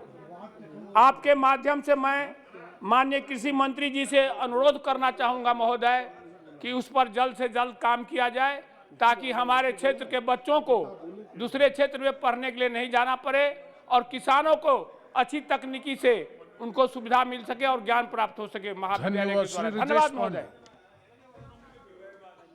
चेयरपर्सन, इस रविवार को उत्तर प्रदेश में 59,000 टीचरों की भर्ती को लेकर के वहां पे कुछ अभ्यर्थी अपना प्रदर्शन कर रहे थे। उनकी मुख्य मांगे ये थी कि जो 59,000 टीचरों की भर्ती 2019 में एग्जाम करवाया गया था, उसके अंतर्गत कुछ अनियमितता पाई गई थी, जिसमें ओबीसी के 27% के बजाय मात्र 4% रिजर्वेशन मिला था और एससी के 22% के बजाय मात्र 16% रिजर्वेशन मिला था। इसको लेकर के कोर्ट ने भी आदेश किया हुआ है कि इनको भर्तियां दी जाए। इसको लेकर के एक शांतिपूर्ण कैंडल मार्च चल रहा था, उसके ऊपर पुलिस की बर्बरता से लाठीचार्ज हुआ, जिसका हमारी पार्टी ने घोर निंदा करके इसका विरोध किया है। मेरा आपके माध्यम से यह अनुरोध है कि उत्तर प्रदेश सरकार को निर्देशित किया जाए कि ये 59,000 भर्तियों को पूरी तरह से भरा जाए और उसके अंदर जो रिजर्वेशन की जो व्यवस्था है उनको सुचारू रूप से, नियमित रूप से लागू किया जाए। ये मेरा आपके माध्यम से अनुरोध है, इसको जरूर करने का काम करें। श्री अडूर प्रकाश। Thank you, sir. Sir, I would like to draw the attention of the government towards the issues being faced by the Indian expatriates due to high airfare and high charges for mandatory COVID tests at airports. Sir, many Gulf countries have relaxed travel restrictions, but unaffordable airfare depriving them chance to return to their destination. Many of them are forced to book their air tickets at exorbitant prices during this crisis period. One-way ticket to many Gulf countries from Kerala are in the range between 25,000 to 1 lakh. Yes. This has become a heavy burden on non-resident Indians who are already facing with salary cut and job loss. Sir, similarly, there are large complaints against the higher charges for COVID tests at airports. The passengers traveling to Yes, UAE put your demand, are Prakash ji. required, sir, I am coming to the point, required to carry along with the normal RT-PCR test done within 48 hours and of departure, and has to undergo a rapid PCR test at the Yes. departure airport within 6 hours of departure. The test of Please, airports Suresh cost Pujari rupees, ji. sir, 4,000, which is extremely धन्यवाद, high महोदय। and unaffordable. Many, sir, I request you the put the government last to, sentence, last sir, I request the government to consider these issues on priority and take measures to help the expatriates. Thank you, Shri Suresh Pujari. धन्यवाद महोदय। मैं एक गंभीर और संगीन विषय आपके संज्ञान में लाना चाहता हूं और आपके माध्यम से भारत सरकार के संज्ञान में लाना चाहता हूं। मेरा जो क्षेत्र है, उस क्षेत्र में बरगढ़ करके एक जिला है, जो जिला में 2 सब डिवीजन है। जो बरगढ़ सब डिवीजन है वो इरिगेटेड सब डिवीजन है और जो पदमपुर सब डिवीजन है वो नॉन इरिगेटेड सूखा अंचल है। हाल में जो एक कंपनी आया है HDFC Ergo crop insurance company, ये महाशय क्या है उसको पता चला। मेट्रोलॉजिकल डिपार्टमेंट का जो फोरकास्ट था उसको पता चला कि कहाँ पानी भी ज़्यादा होने वाला नहीं है, रेनफॉल कहाँ कम होगा। अभी ये कंपनी शुरू क्या है, जहाँ रेनफॉल कम होने का फोरकास्ट था वहाँ फसल बीमा रिजेक्ट करना, प्रीमियम रिजेक्ट करना, हजारों संख्या में रिजेक्ट किया है। मैं और आपको संज्ञान में ये भी लाना चाहता हूं कि ये rejection without assigning any reason, कोई वजह नहीं है और कट ऑफ डेट के बाद रिजेक्शन है, जो करप्ट इंश्योरेंस एक्ट जो है उसके खिलाफ है। आपके माध्यम से मेरा ये सुनील कुमार पिंडू जी। हाँ, धन्यवाद सभापति महोदय। आप सुनील कुमार पिंडू जी। धन्यवाद सभापति जी। मैं आपके माध्यम से मैं अपने संसदीय क्षेत्र सीतामढ़ी, जो माँ जगत जननी सीता की प्रकट स्थली है, वहाँ पर 2 आरओबी मैं यहाँ पर मौजूद हैं। हमारे रेल मंत्री जी, मैं उनका भी ध्यान आकृष्ट कराना चाहता हूँ आपके माध्यम से। एक जनकपुर रोड पुपड़ी का आरओबी का जो कार्य वर्षों से चल रहा है वो इतनी धीमी गति से है, न जाने वो कब पूरा होगा। दूसरा, शहर के बीचों बीच महसौल आरओबी जिन्होंने रेल मंत्री जी ने उसका टेंडर तो कर दिया परंतु कार्य प्रारंभ नहीं हो रहा है, जिसके कारण दोनों आरओबी के देरी के कारण जन आक्रोश बढ़ता जा रहा है और जनप्रतिनिधियों को जनता का जन आक्रोश सहना पड़ रहा है। इसलिए मैं आपके माध्यम से रेल मंत्री जी से कहना चाहूंगा कि एक आरओबी जो अधूरा पड़ा है और एक आरओबी जी मैसौल आरओबी का कार्य जल्द से जल्द प्रारंभ करा जाए, जिससे लोगों का जनप्रतिनिधियों के प्रति विश्वास कायम रह श्री सके। माणिक्यम धन्यवाद। Tagore. Sir, I rise here to request regarding the Madurai airport, sir. There is a discrimination towards Madurai airport, and in the airport which came into existence in 1956, and it got the new terminal in 2010 in the UPA government, but still wait for a international status. We are not against any other airport which is like Gorakhpur or Tirupati airports. They're all upgraded towards international airport, but Madurai airport, why this discrimination continues? We are waiting for the bilateral agreement with the Gulf countries in Malaysia, Singapore and others, and there are total South Tamil Nadu is connected through Madurai airport. I'd like to request the Honorable Civil Aviation Minister to grant international status to the Madurai airport as early as possible. Thank you, sir. Manikam. Shri Nishikant Dubey ji. धन्यवाद सभापति महोदय। मैं जिस राज्य से आता हूं वहां धर्मांतरण एक बहुत बड़ा विषय हो गया है सर। आर्टिकल 341, आर्टिकल 342 में शेड्यूल कास्ट और शेड्यूल ट्राइब को रिजर्वेशन और सारी सुविधा मिली है और बाबा साहब अंबेडकर के संविधान के प्रति पूरे देश की श्रद्धा है सर। लेकिन ये जो धर्मांतरण है ये विषय इसलिए ज़्यादा बढ़ते जा रहा है क्योंकि उनको ग्रीड के आधार पर, उनको लोभ के आधार पर जो है धर्मांतरित किया जा रहा है। आर्टिकल 341 में जो शेड्यूल कास्ट को रिजर्वेशन मिला है सर, उसमें कहा गया है कि जैसे ही वो धर्म परिवर्तन करेंगे उनका जो शेड्यूल कास्ट का स्टेटस है वो खत्म हो जाएगा। इस कारण से शेड्यूल कास्ट अभी भी बचा हुआ है। लेकिन शेड्यूल ट्राइब में क्योंकि उसका एक अलग डिस्टिंक्ट नेचर है सर, वो अलग तरह से व्यवहार करते हैं, अलग तरह से विचार करते हैं और वो हमारे लोग हैं जिनका की विकास करना है। मेरा आपके माध्यम से भारत सरकार से आग्रह है कि 341 की तरह ही 342 को लागू करिए और जो भी शेड्यूल ट्राइब धर्मांतरित होते हैं उनका रिजर्वेशन आप वापस करिए। इससे जो है देश का कल्याण होगा और धर्मांतरण रुकेगा सर। धन्यवाद। Shri Benny Behanan. Everyone agrees about the cultural diversity of India, and as Indians, we are all very proud of India's unity and diversity. These facts also underscore the strong cultural heritage of our country, blessed with innumerable ethnic, cultural practice and arts tradition. However, they are not adequately preserved. Those cultural ambassadors of grassroots need much professional support to sustain such rich tradition. Unfortunately, it is also very late to know that the rich cultural heritage is a part of our education. In our country, we have a few deemed universities here and there, whereas the cultural need of the hour is national level cultural university. It will be possible only through a cultural university as a parental umbrella with a topic and individualistic technical of the multitude forms. Considering the presence of Kerala Kalamandalam, which is already a deemed university of Kerala, arts tradition located in Thrissur district, and the fact that Thrissur is the cultural capital of Kerala, perhaps Thrissur may be considered for the southern center. Thank you. Shri Bhartrhari Maktab ji. Thank you, sir. It's relating to Uniform Civil Code. It is not imposing any religious code or any other religion, but bringing in society under one code. During the making of the Constitution, sir, it was debated, and as the country was undergoing partition, it was thought fit that we should leave out the social, religious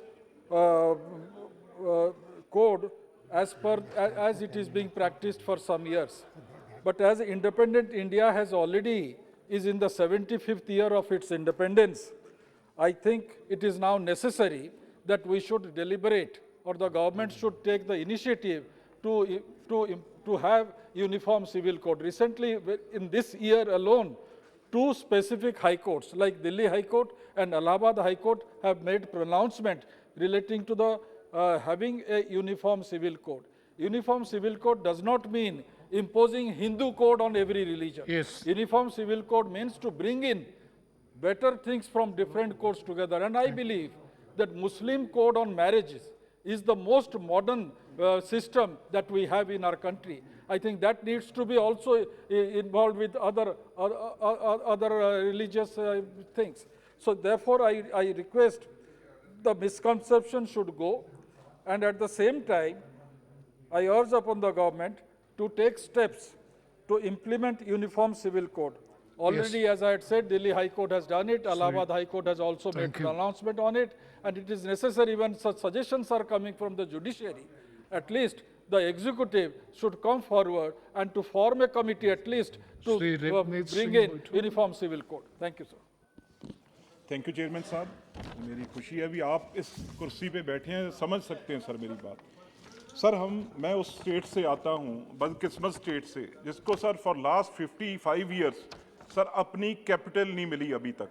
sir मैं उस state से आता हूँ जिसको अभी तक जो dam है वो भी सेंटर के अंडर है, कैपिटल भी सेंटर के अंडर है, और सर गुरुद्वारा कमेटी हमारी इलेक्शन वो भी सेंटर के अंदर है, हमारे पंजाबी स्पीकिंग एरिया है वो भी हमें नहीं मिले। सर जो आज उससे भी बड़ी जद जो सर रिसेंटली अमेंडमेंट हुई है सर, नोटिफिकेशन किया गया है 2014 में जो नोटिफिकेशन था सर, जो क्योंकि इंटरनेशनल बॉर्डर है पाकिस्तान के साथ सर, बीएसएफ आगे 15 किलोमीटर थी तो उसे बढ़ा के सर 50 किलोमीटर कर दिया है। अब वही वहां पे रेड कर सकती है, अरेस्ट कर सकती है, सीजर कर कुछ भी पकड़ सकती है। सर माय डिमांड सर, क्योंकि इलेक्शन आ रही है वहां पे ये चीजें प्रॉक्सी यहां से सेंटर से बीएसएफ से कंट्रोल किया जाए पंजाब को, इसलिए सर ये किया जा रहा है सर। वहां पे क्लैशेस होंगे, local police sir, golden temple भी इनके अंडर, दुर्गियाना मंदिर भी इनके अंदर, अमृतसर सारी सर आधे डिस्ट्रिक्ट सर इनके अंडर आ गई हैं, और वहां पे लोकल पुलिस के क्लैशेस होंगे आने वाले दिनों में। इसलिए क्या चाहिए पंजाब पुलिस भिड़ेगी, इसको सर वापस लेना चाहिए। लोगों के अंदर क्या करना है सर, बीएसएफ ने आके बॉर्डर पे रहे, वो भी हमारी सिक्योरिटी फोर्स है, लेकिन अंदर शहरों में उसे आने से रोकिए, और पंजाब में ये सेंसिटिव इश्यू है। अध्यक्ष महोदय, इस सदन ने भूमि अधिग्रहण बिल पास किया था जिसके माध्यम से किसानों को मार्केट वैल्यू से 4 गुना अधिक मुआवजा मिल सके। अध्यक्ष जी, हमारे वहां पे राजस्थान में एक हाईवे निकल रहा है भारतमाला, उस भारतमाला के अंदर जिस किसानों के घर और खेत जा रहे हैं उनको जो वहाँ मार्केट वैल्यू प्रति हेक्टर 40 से 60 लाख रुपया है, लेकिन उनको 4 से 6 लाख रुपए मिल रहे हैं। यहाँ से नितिन गडकरी साहब ने भी कहा है वहाँ के सीएम साहब को कि आप वहाँ की जो मार्केट वैल्यू है उसके हिसाब से यहाँ पे मुआवजे की राशि भेजिए और हम पैसा देने को तैयार है। लेकिन वहाँ किसान विरोधी सरकार, अध्यक्ष जी, किसी हाल में वो पैसा यहाँ पे मुआवजे का रकम नहीं भेज रही है। मेरा आपके माध्यम से सरकार से अनुरोध है, अध्यक्ष जी, आपके माध्यम से सरकार से अनुरोध है कि एक राज्य सरकार को निर्देशित करे, कमेटी गठित हो और उस कमेटी के माध्यम से मार्केट वैल्यू का पता लगा के किसानों को मुआवजे का लाभ दे, यही आपसे अनुरोध है। धन्यवाद। धन्यवाद Shri M.K. Raghavan. Thank you, respected chairman sir. I would like to raise two major issues related to the reinstatement of wide-bodied aircraft operations from Calicut. Second one, reinstatement of the Hajj embarkation point at Calicut. Sir, till the Air India Express accident in August 2020, wide-body aircraft was in operation from the Calicut airport, which was more suitable for the Gulf sector.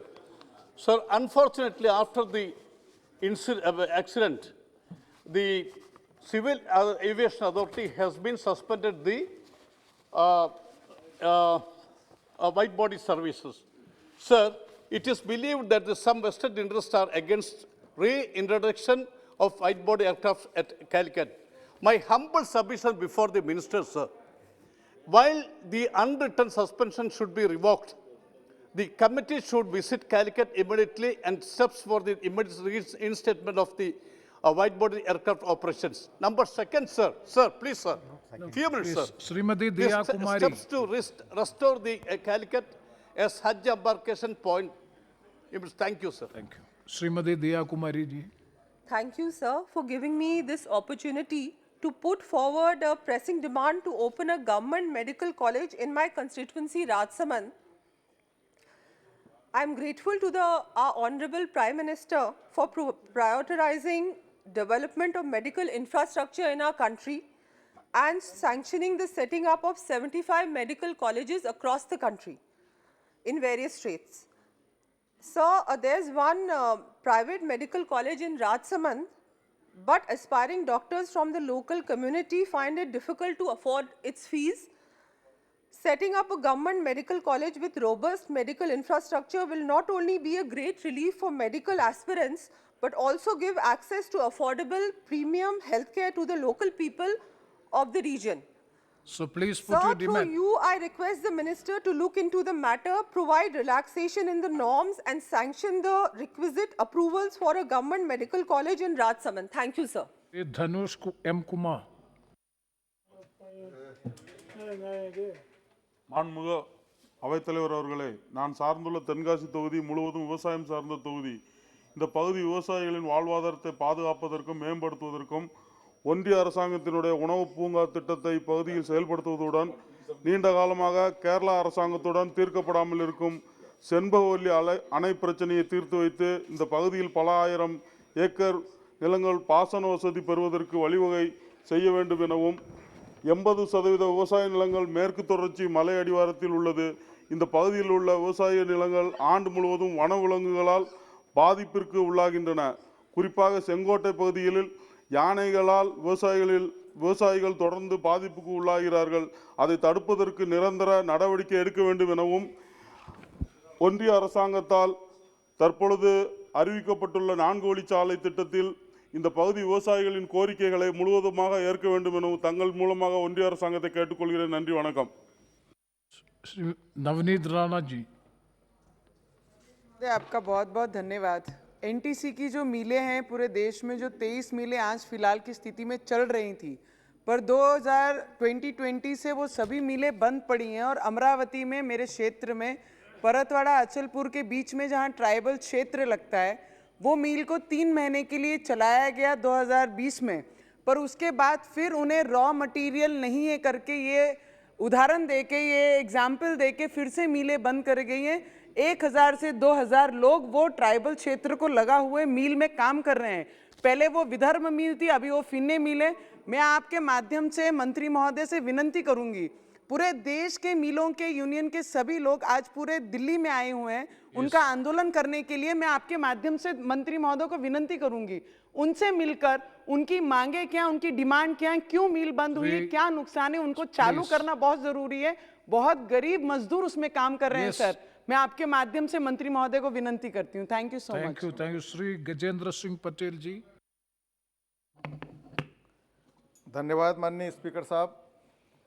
मैं देश भर के 11 करोड़ जनजाति वर्ग से अपनी बात को रखने का अवसर आपने प्रदान किया, इसलिए हृदय से आपका आभार। देश की आज़ादी में कई जनजाति क्रांतिवीर भगवान बिरसा मुंडा, टंट्या मामा भील, भीमा नायक, ख्वाजा नायक, टंट्या मामा भील, रानी दुर्गावती, ऐसे हजारों जनजाति क्रांतिवीर हुए, परंतु पूर्व की सरकारों ने इतिहास के पन्नों पर ऐसे जनजाति क्रांतिवीरों का नाम दर्ज नहीं किया।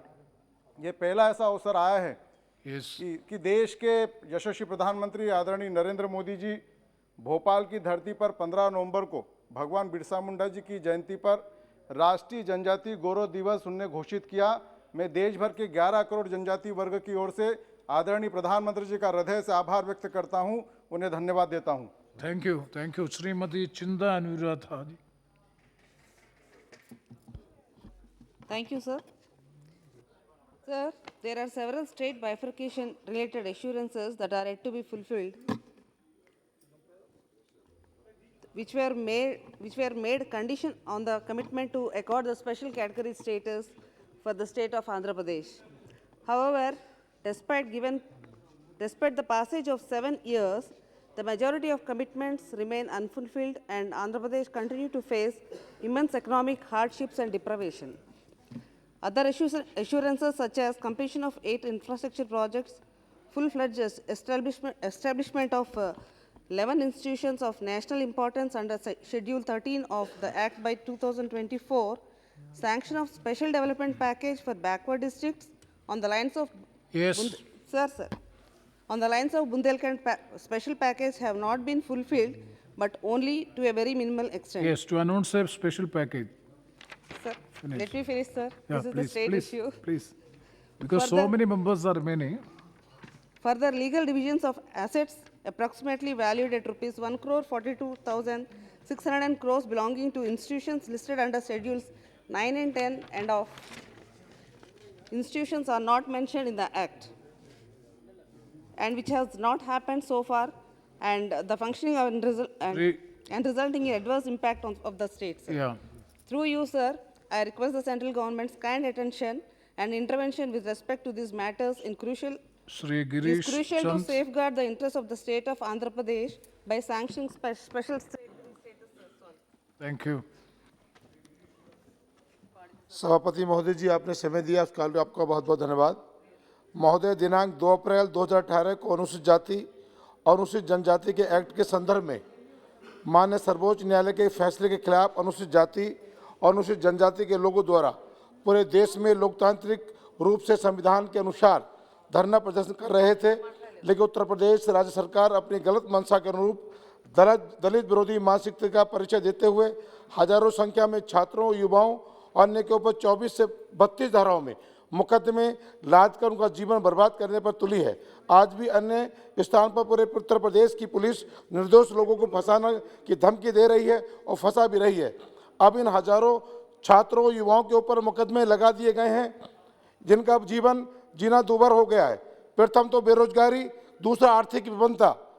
बहुत से छात्रों का जिनका चयन किसी सरकारी कर्मचारी के रूप में हो गया है, तो मुकदमे के चलते अपनी नौकरी से वंचित हो रहे हैं। इससे और बेरोजगारी व जनाक्रोश बढ़ रहा है। आपके माध्यम से सरकार से कहना चाहता हूं कि यदि मौखिक रूप से नहीं बल्कि वास्तव में ये केंद्र की सरकार और उत्तर प्रदेश की सरकार दलित हितैषी है, तो 2 अप्रैल 2018 के संबंध में दर्ज हुए समस्त मुकदमों को वापस ले और संविधान की मूल आत्मा की रक्षा करे। आपका बहुत बहुत धन्यवाद। सभापति महोदय, मैं आपके माध्यम से देश में प्रधानमंत्री जन धन योजना के अंतर्गत जिन ग्रामीण व शहरी क्षेत्र के गरीब लोगों के खाते खोले गए और बढ़ चढ़ के इस योजना का प्रचार प्रसार भी आपके लोगों के द्वारा किया गया, उसकी स्थिति है उनके साथ एसबीआई सहित अन्य बैंकों के द्वारा किए जा रहे अन्याय के संबंध में आप प्रधानमंत्री और वित्त मंत्री जी का ध्यान आकर्षित करना चाहूँगा।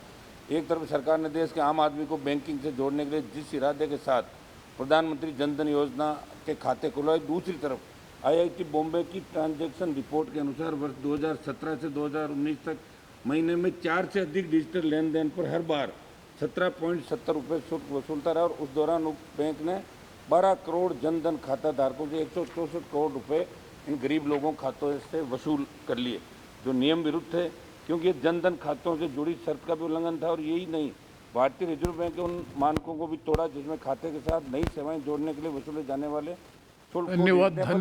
आधा मिनट से बात तो पूरी करनी है। रीजनेबल यानी न्याय संगत रखने की तक ताकीद की गई थी। ये जाहिर करता है कि स्टेट बैंक ऑफ इंडिया ने गरीब लोगों को बैंकिंग व्यवस्था से जोड़े रखने के लिए लाभार्थियों के साथ भेदभाव किया।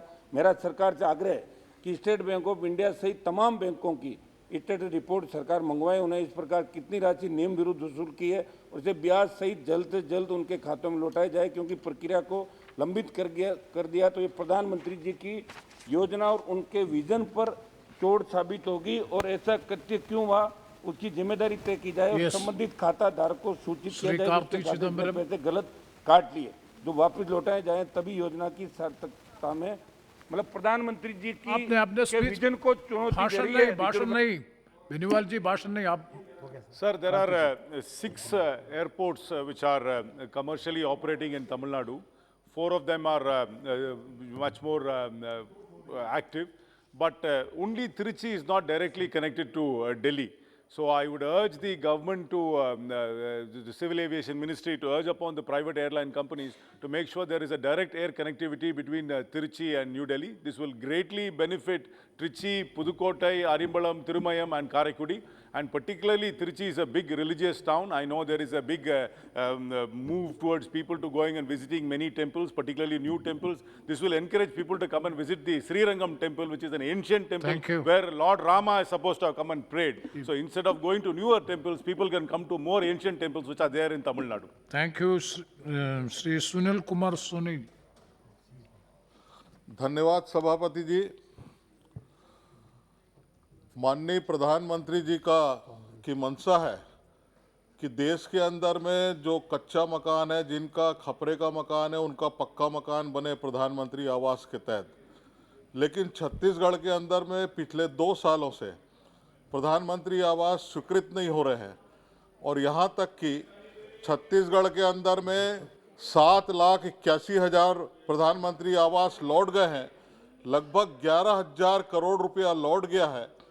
केंद्र सरकार ने 3 नोटिस के बाद में हमारे यहाँ के मुख्यमंत्री जी ने कहा है कि जो प्रधानमंत्री शब्द जुड़ा, इस कारण हम उसमें अपना अंश नहीं देंगे।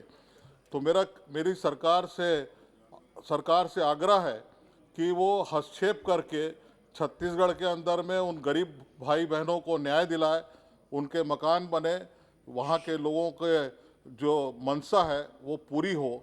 यही मैं केंद्र सरकार से मांग करता हूँ, तत्काल हस्तक्षेप कर वहाँ प्रधानमंत्री आवास स्वीकृत श्री करें। दीपक भाई।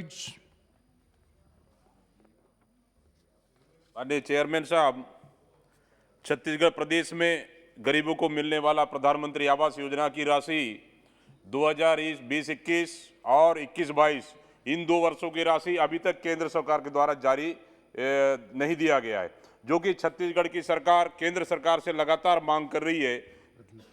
केंद्र सरकार की हमारी छत्तीसगढ़ की जो 60% की राशि दे दे। अतः मैं आपके माध्यम से मांग करता हूं केंद्र सरकार के द्वारा तत्काल प्रधानमंत्री आवास योजना की राशि राज्य सरकार को दे, ताकि छत्तीसगढ़ व बस्तर के गरीबों की आवास बन सके। बहुत बहुत धन्यवाद। बहुत धन्यवाद। Shri Pradeep Singh ji.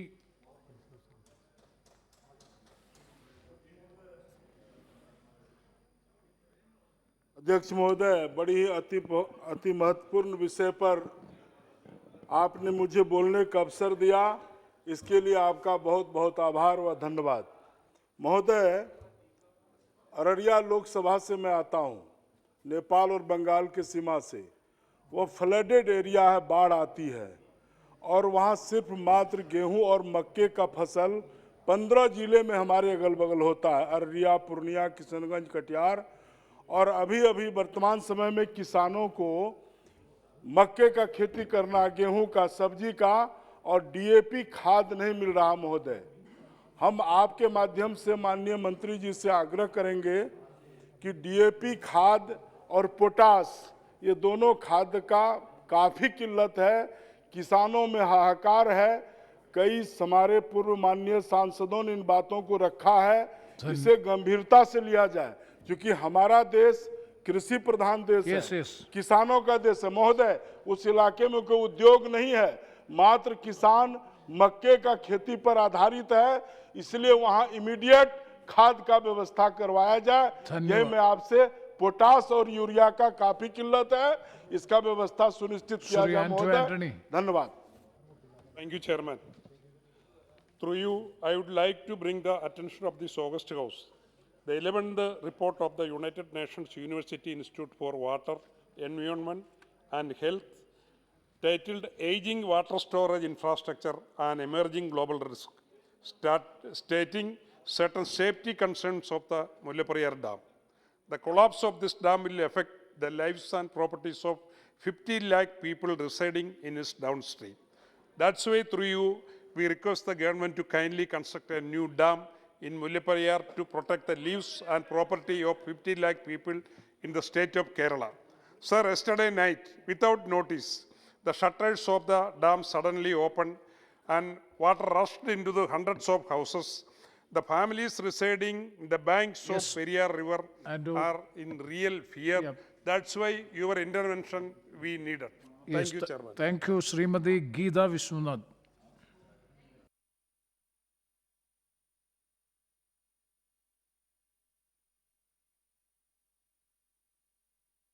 Thank you, sir.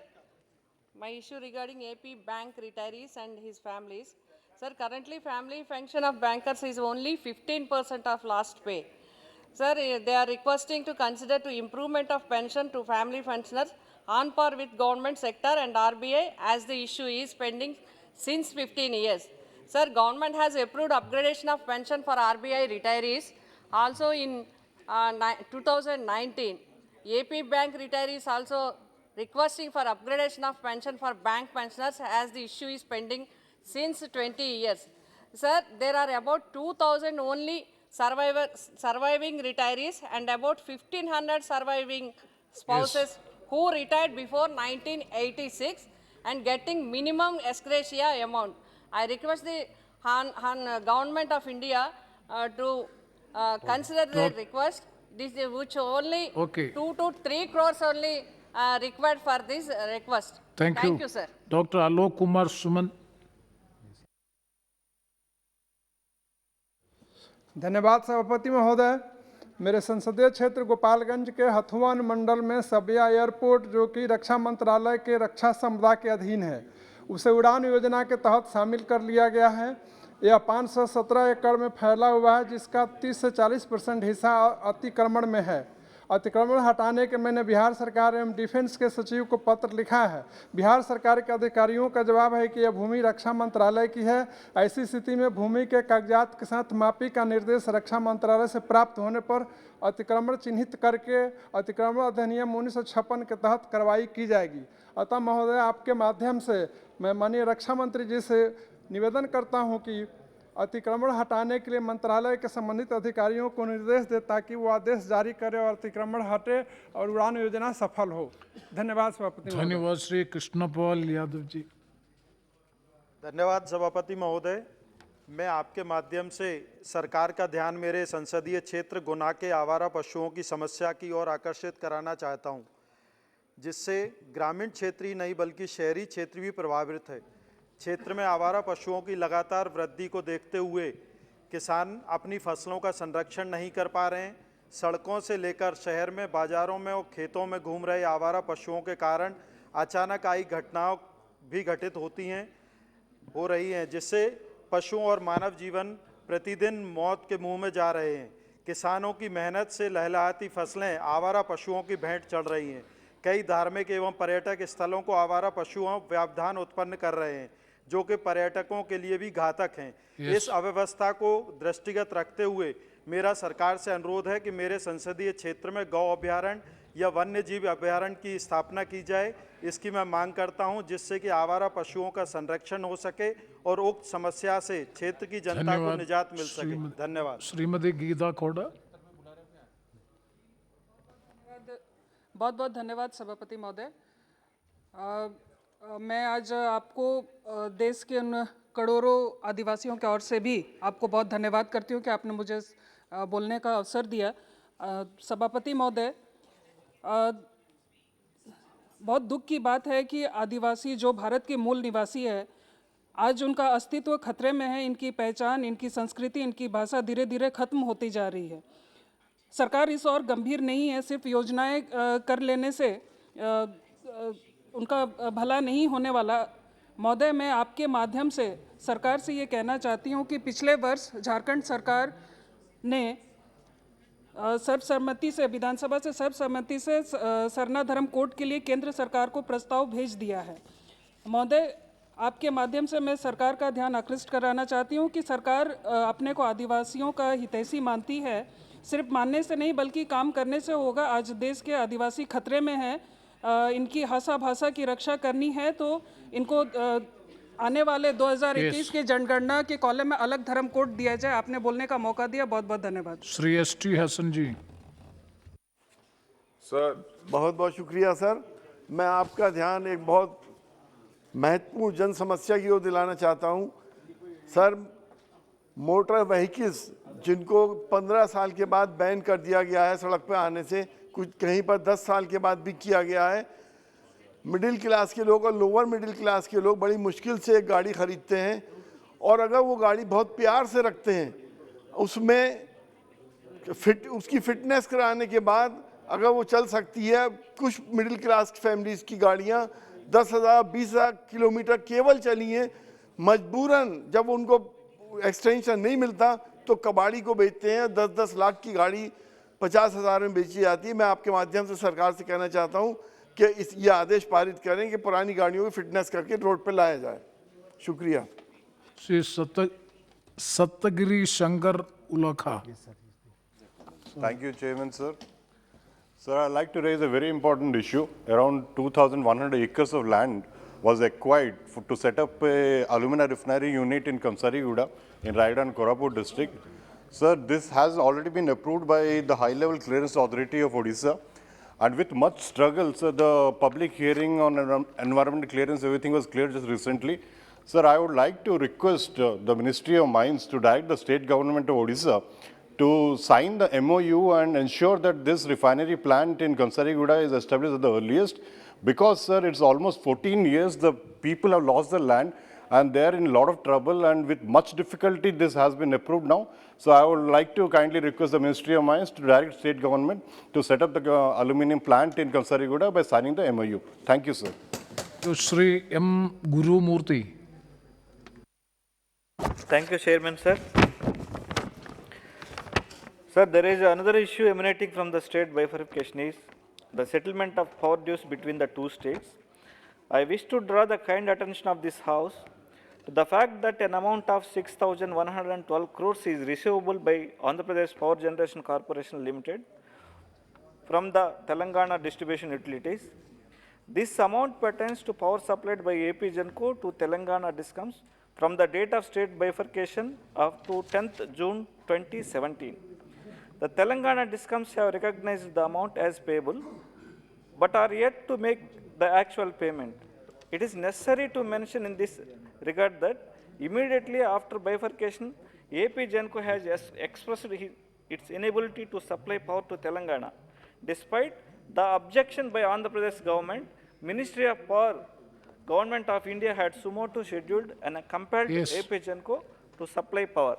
So tell your demand. Yes, sir. Yes, sir. 30 seconds, sir. Government of Telangana has now taken a stand that this balance payment will be made along with the adjustment for the electricity utility demerger plan. I submit that after initial making part payment for three years, now conveying a new stand adjustment of implementation of demerger plan of power companies is not Thank you, appropriate. Shri Ashok Rawat. I request the central government in this juncture. One second, you conclude. I request the central government intervention at this juncture to take the necessary steps for the resolution of the problems. Thank you, Shri Ashok Rawat. Thank you.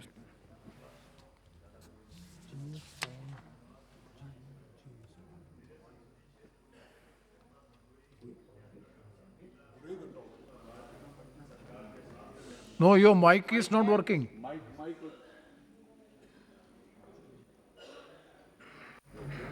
Mic.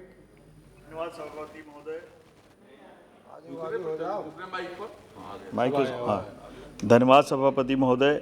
मेरे संसदीय क्षेत्र मिश्रिख जनपद हरदोई के अंतर्गत Sandila railway station पर राज्य सरकार के साथ लागत में हिस्सेदारी के आधार पर रेलवे ओवरब्रिज लेवल क्रॉसिंग संख्या 249 पुल के कार्य को दिनांक 23/11/2021 में रेलवे मंत्रालय द्वारा स्वीकृति प्रदान की गई है। इसके लिए मैं माननीय प्रधानमंत्री जी, रेलवे मंत्री जी को अपने और अपने क्षेत्रवासियों के तरफ से हृदय से आभार प्रकट करता हूं।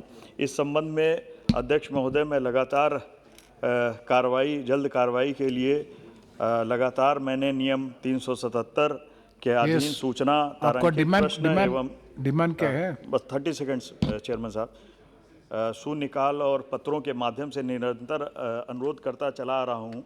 मेरा पुनः अनुरोध है, रेल मंत्रालय द्वारा स्वीकृत किए गए इस रेलवे ओवरब्रिज के निर्माण के कार्य को तत्काल प्रारंभ किया जाए ताकि जनता को यातायात और आवागमन में सुविधा प्राप्त हो सके। धन्यवाद। நன்றி சார்.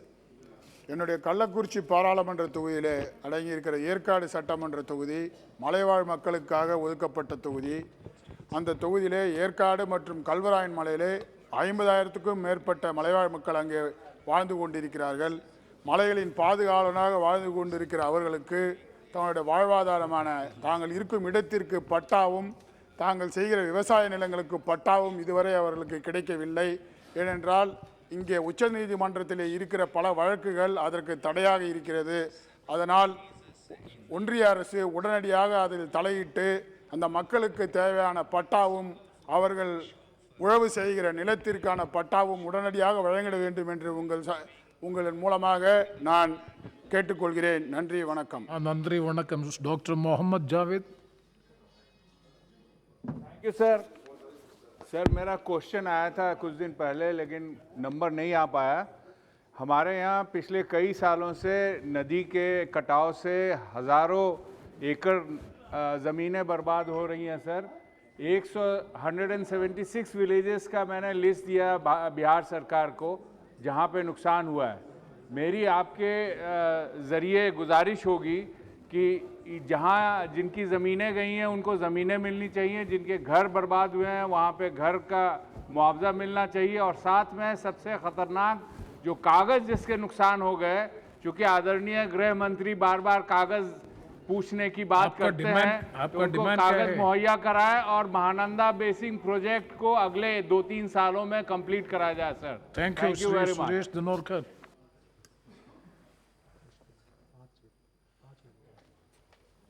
अध्यक्ष महोदय, हमारे चंद्रपुर लोकसभा क्षेत्र से चंद्रपुर यवतमाल में ज़्यादातर किसान कपास, सोयाबीन तथा धान की फसल लेते हैं. यहाँ पर भारी मात्रा में कपास उत्पादित होने के बावजूद आज तक टेक्सटाइल्स पार्क नहीं हो पाया. हमारा लोकसभा क्षेत्र नक्सलग्रस्त, आदिवासी बहुल तथा पिछड़ा हुआ है. यहाँ पर बड़े उद्योगों को प्रोत्साहित करने हेतु विशेष रियायतें जैसी कि प्रोजेक्ट कास्ट में 25% subsidy, seed capital project cost में 25% बिना ब्याज अर्थ सहाय्य, बिजली तथा आयकर में छूट आदि प्रदान की जाए. हमारे क्षेत्र में कपास उत्पादक किसानों के आर्थिक विकास हेतु टेक्सटाइल्स पार्क, जिससे जिनिंग प्रेसिंग से गारमेंट तक सब उद्योग निर्माण होने चाहिए. इसलिए टेक्सटाइल्स पार्क हेतु उद्योगों के लिए विशेष रियायतों के मैं मांग करता हूँ. इससे यहाँ के किसानों को आर्थिक विकास तथा युवाओं को रोजगार का अवसर प्रदान होगा. धन्यवाद. सिंह बिशन, श्री दल सिंह बिशन जी, दाल सिंह, सॉरी.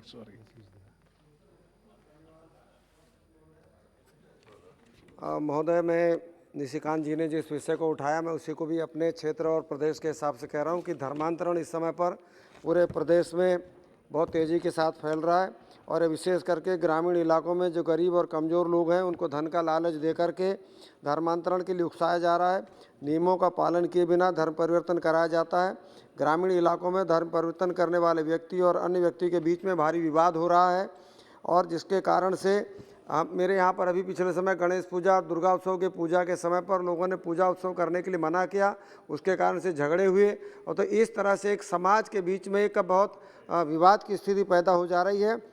धार्मिक उन्माद फैल रहा है. जो व्यक्ति धर्मांतरण कराता हुआ पूर्व नाम का उपयोग करता है और जो अपने धर्म परिवर्तित करने पर नाम ओरिजिनल जो पुराना ही रखता है और उसका लाभ भी लेता है. और इस तरह से मैं चाहता हूं कि जो धर्मांतरण के कारण से जो ग्रामीण क्षेत्र में बहुत उन्माद फैल रहा है उसके ऊपर रोक लगे, और जो लोग इसका लाभ लेते हैं धर्मांतरण करने के बाद उनको किसी तरह से भी उनको आरक्षण का लाभ ना दिया जाए. धन्यवाद. जहाँ पहले जो मुतालबा किया गया कि अफसा के हवाले से, तो मैं उसकी तायद करता हूँ, क्योंकि जम्मू कश्मीर सबसे ज़्यादा मुतासर रहा है अफसा से. तो असल सवाल की तरफ मैं आता हूँ जनाब. सर्दी के मौसम की शुरुआत के साथ ही 2 सेक्टर्स हैं जिनमें मसाइल पैदा हो गए. एक तो बिजली का सेक्टर, दूसरा पीने के पानी का सेक्टर. जनाब, बिजली के सेक्टर में अभी जो शेड्यूल नोटिफाई हुआ है कटौती का, तो 13 घंटे की कटौती इस सब ज़ीरो टेम्परेचर में है. तो मेरा ये मुतालबा होगा कि इसको रिव्यू किया जाए, और जो अनमीटर्ड जो इलाके हैं उनमें तो कंज्यूमर की कोई परेशानी नहीं है, उनकी कोई मुश्किलात नहीं, बल्कि सरकार ने नहीं मीटर लगाए हैं तो उसमें भी कटौती रिजनेबल की जाए. दूसरी है पीने के पानी का सेक्टर. जब आज अगर आप जाएंगे, पहले जब मंत्री गए थे उस वक्त खुशगवार वहाँ के हालात थे. जब इस वक्त अगर आप जाएंगे तो हर जगह पानी के पीने के पानी के मामले हैं. तो ये कि जल जीवन जो है पहले ही 60% से कम आबादी को पीने का साफ पानी दिया जा रहा है, लेकिन इसमें भी इंटरप्शन है, तो पहले वो उसकी तरफ ध्यान दिया जाए ताकि ये फराहम हो। धन्यवाद सभापति महोदय। देश के अंदर एमएसपी की परचेजिंग के ऊपर करीब 26 नोटिफाइड क्रॉप्स हैं और राजस्थान प्रदेश से मैं आता हूँ, चूरू लोकसभा क्षेत्र मेरा है सर। हमारे यहाँ पे ग्वार की एक बहुत बड़ी फसल होती है, पूरे हिंदुस्तान के अंदर मैक्सिमम प्रोडक्शन जो इसकी पैदावार है वो राजस्थान के अंदर है और राजस्थान के चूरू, नागौर, बीकानेर, हनुमानगढ़ जिलों के अंदर इसकी मैक्सिमम पैदावार होती है। ये सर एक इंटरनेशनल इसकी बहुत ज़्यादा डिमांड ग्वार गम की रहती है और मैं सर आपके मार्फत से सरकार से ये अनुरोध करना चाहता हूँ कि ग्वार मोठ और ग्वार पाठा जो ये राजस्थान की फसलें हैं इनको भी एमएसपी के अंदर शामिल किया जाए। सर किसान बड़ी उम्मीद के साथ में इस फसल को बोता है, इसका मार्केट का भाव तो जाता है 15 से 20 हज़ार, जब फसल कट के आ जाती है सब भाव आता है 5 हज़ार से नीचे आ जाता है, हर बार घाटा खाता है किसान। सर मैं आपके द्वारा सरकार से मंत्री महोदय से निवेदन करता हूँ कि ग्वार पाठा को, ग्वार को और मोठ को एमएसपी में शामिल किया जाए। थैंक यू श्री रमेश मर्जी। थैंक यू चेयरमैन साहब, आपको धन्यवाद दे रहा हूँ मुझे बोलने का मौका दिया। मेरा संसदीय क्षेत्र नवरंगपुर के बोईपारीगुड़ा कुंद्रा एरिया में दुलवा एक कम्युनिटी बहुत दिनों से रह रहे हैं, उनको जनजाति का दर्जा नहीं मिला है। मेरा दरख्वास्त है सरकार को और उड़ीसा सरकार, उड़ीसा का चीफ मिनिस्टर नवीन पटनायक जी ने भी बहुत बार प्रधानमंत्री जी को भी खत लिख चुके हैं। मेरा दरख्वास्त है दुलवा कम्युनिटी को जनजाति का दर्जा दी जाए। Thank you Parthiban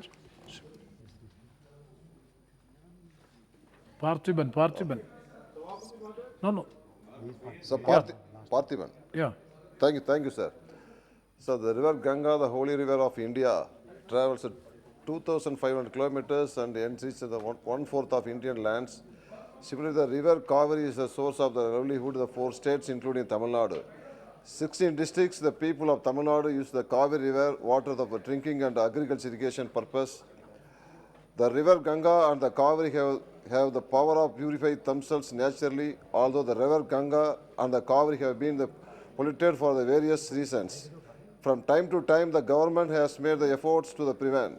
Yes. So, in 2014, the central government launched the Namami Ganga project to clean up the Ganga river. This project was implemented at an estimate of cost 20,000 crores. Sir, it cost the Union government implement the project to clean up the river Kaveri, the holy river of the South India, and to allocate the necessary funds for it is a coming financial year. Thank you, sir. Thank you. The last speaker, Shri Kirti Solanki ji. धन्यवाद सभापति महोदय जी, धन्यवाद। आपने मुझे 0 over में बोलने की अनुमति दी। महोदय, अनुसूचित जाति और अनुसूचित जनजाति के विद्यार्थियों को प्री मैट्रिक शिष्यवृत्ति की जो इनकम मर्यादा है वो 2.5 लाख की इनकम मर्यादा है और वो बरसों से चली आती है। इसके बाद कई पे कमीशन बने और लोगों की इनकम बढ़ती गई। एक चपरासी की भी इनकम 2.5 लाख से ज़्यादा होती है। मेरा आपसे निवेदन है कि जिस प्रकार ओबीसी की क्रीमी लेयर की जो मर्यादा 6 लाख है उसको बढ़ाकर 8 लाख किया गया है।